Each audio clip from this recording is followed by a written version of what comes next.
തൃശൂർ മണ്ണുത്തി ഇടപ്പള്ളി ദേശീയപാതയിൽ അറ്റകുറ്റപ്പണി ആരംഭിച്ചു. ടോൾ പിരിവ് നിർത്തിവച്ച ഹൈക്കോടതി ഉത്തരവ് സുപ്രീംകോടതി ശരിവച്ചതിന് പിന്നാലെയാണ് നടപടി. ഇന്ന് രാവിലെ മുതൽ ചാലക്കുടി പേരാമ്പ്രയിലാണ് സർവീസ് റോഡിന്റെ അറ്റകുറ്റപ്പണി ആരംഭിച്ചത്. അടിപ്പാത നിർമ്മാണം നടക്കുന്ന മേഖലയിലാണ് ടാറിംഗ് ആരംഭിച്ചത്. ടോൾ പിരിവ് നിർത്തിവെച്ച ഹൈക്കോടതി ഉത്തരവ് സുപ്രീംകോടതി ശരിവച്ചതിന് പിന്നാലെയാണ് ടാറിംഗ് ആരംഭിച്ചത്. കഴിഞ്ഞ ദിവസങ്ങളിൽ ഇടപ്പള്ളി മണ്ണുത്തി ദേശീയപാതയിൽ 15 മണിക്കൂറോളം ഗതാഗതക്കുരുക്കുണ്ടായിരുന്നു.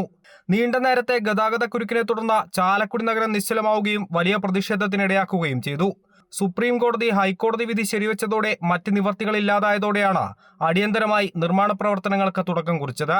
രാവിലെ ദേശീയപാതയിലെ കുഴികൾക്ക് സമീപം മണ്ണിട്ട് നികത്തുകയും തുടർന്ന് ഉച്ചയ്ക്ക് ശേഷം ടാറിംഗ് പ്രവർത്തനങ്ങളുമാണ് നിലവിൽ നടക്കുന്നത്. പാലിയേക്കര ടോൾ നിരോധനം 4 ആഴ്ചത്തേക്കാണുള്ളത്. അത് 2 ആഴ്ച പിന്നിട്ടപ്പോഴാണ് കേസ് സുപ്രീം കോടതിയുടെ പരിഗണനയിലെത്തിയത്. 4 ആഴ്ച പൂർത്തിയാക്കുന്ന വേളയിൽ റോഡിലെ കുഴികളെല്ലാം മൂടുക എന്നതാണ് കരാർ കമ്പനിയുടെ ലക്ഷ്യം. അമൃത ന്യൂസ്, തൃശൂർ.